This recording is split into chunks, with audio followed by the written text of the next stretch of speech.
Selling on price is not a good idea. That's why I'm going to share 10 ideas on how to sell more value over price with you. So, as I said, 10 ways to sell value over price. Let's get into it right away. The first one is relating to.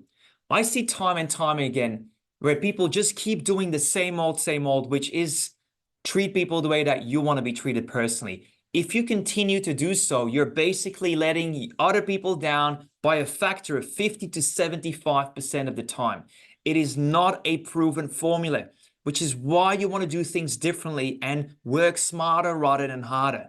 When I say relating to people, it means that you relate to their style and where you start treating them the way that they want to be treated rather than how you would like to buy. The thing is, you might, for example, be a big picture person and you might think that details are not important. But if your customer is a very detailed oriented type of buyer, you got to provide them the right details so that they can make an informed decision based on facts rather than feelings. The same thing also is when you are, for example, more like a people person. You might think that socializing is the right thing to do, but very often it is not. In fact, 30% of the time, you might find that it actually won't work and it actually will backfire. So relating to people is essential. The second one is that you'll want to learn to qualify.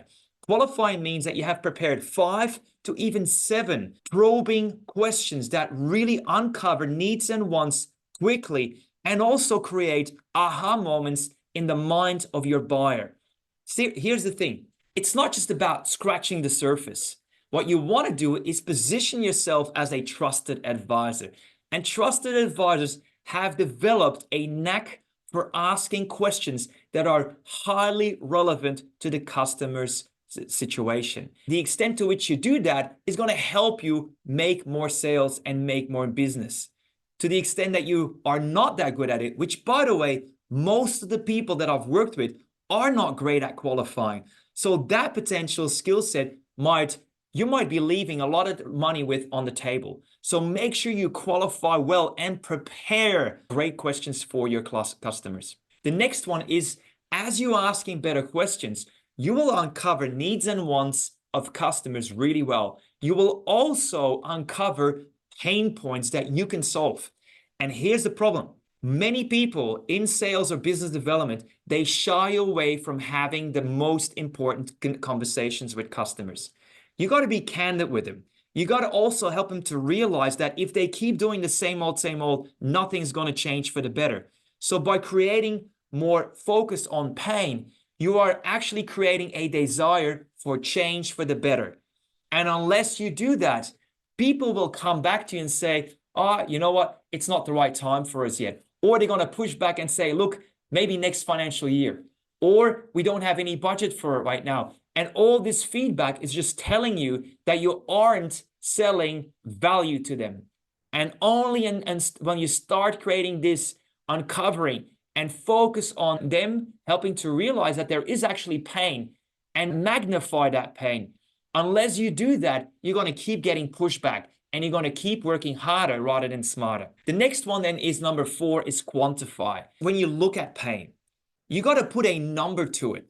Because unless you put a number to it, people don't know. They can't really compare one thing to the other. Example, if you're giving a number, a price for the very product or service that you would suggest them to buy from you, that is a number, but it's just a number in comparison to what? If there is just a number in terms of how much money you want to charge for a solution, well, the customer cannot compare it to anything else other than competitive pricing and quotes.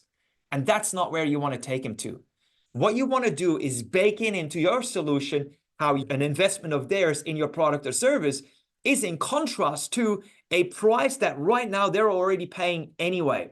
So you got to compare a dollar figure to another dollar figure, and that dollar figure should be easily 4 or 5 times difference. I'll give you an example. Imagine that your solution costs people $10,000. If you now say to them, well, through your qualifying, you help them to uncover $50,000 to even $100,000 worth of costs that right now they are already paying anyway through loss of productivity, loss of time, legal expenses that they might incur, or all sorts of other things that you can distill by just asking better questions. That is the hallmark of experts that really know how to quantify really well. Once again, an underrated skill set and another opportunity for you to do better. Number 5 is showing value. Showing value, here's where I see people going wrong.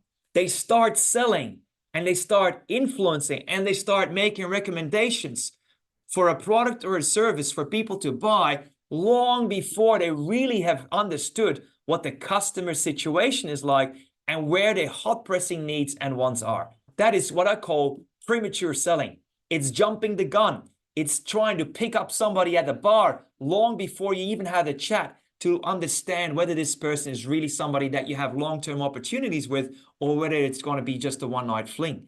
You understand where I'm coming from. Showing value is actually on the back of qualifying and quantifying. So you got to do the first steps really well before you start showing how you can help them. Next one is typically what I would suggest you do is that you come up with 3 solutions. Those 3 solutions will cover on 3 different options in 3 different budget ranges that also satisfy the emotional and mental need of getting 3 quotes. Now, if you are just providing one opportunity or one quote, you basically will invite your customer or your next customer to go and talk to your competitors so that they have also a quote from them. But if you and I provide 3 quotes to them from the same business at 3 different price points, you suddenly are satisfying a mental, deep-rooted psychological need for people to get 3 quotes. And whether they go with option 1, 2, or 3, it does not matter. They will starting to do business with you. And so all you got to do in step 6 is to narrow it down on one option that they really like and have them confirm that they like it and the reasons why.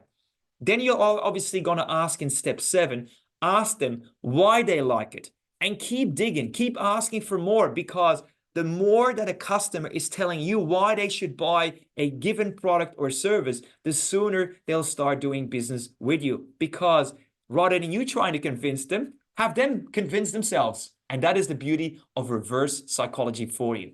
Number 8 then is confirming. You basically then say, you know what? After now you got all of the information from them, why they should buy option 1, 2, or 3, now you say, you know what? It sounds like a very valid option for you. And you come back with them and summarize all the reasons they told you why they should buy that very product or service.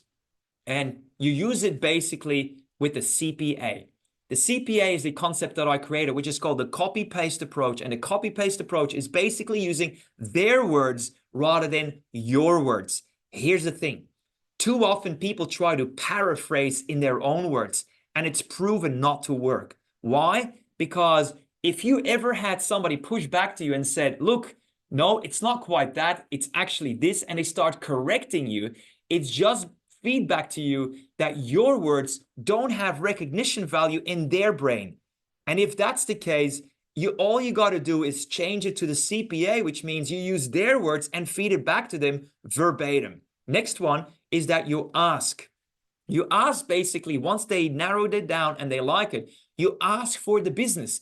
And too often, 50% of the general population will refrain from directly asking for the business because you might be an indirect communicator. Now, that is self-sabotaging. Because if you have in front of you a buyer that is a direct communicator, they want you to ask directly for the business. And so rather than, again, keep doing the same thing for you and try to treat people the way that you want to be treated, refrain from doing so, please, for the sake of your clients.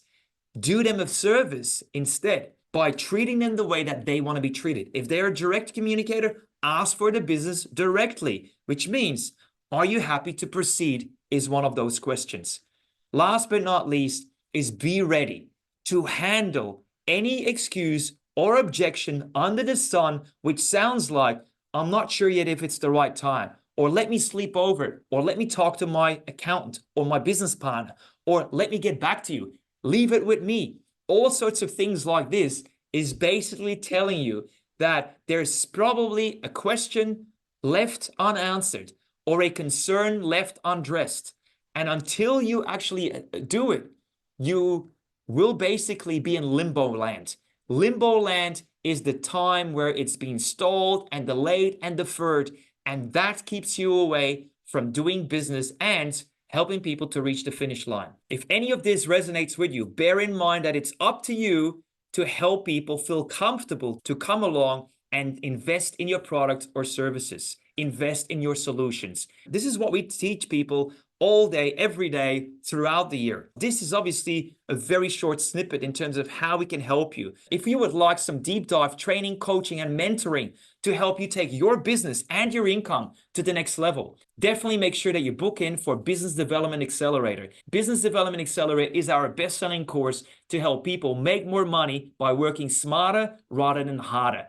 If you had enough of working long hours for little payback, or you get too much pushback from customers, is just feedback to let you know that your skill sets aren't quite there yet and that you need extra help. Book in for a complimentary call, and otherwise, let me know of any thoughts or questions below this video. My name is Bram, and I look forward to seeing you soon. Thank you.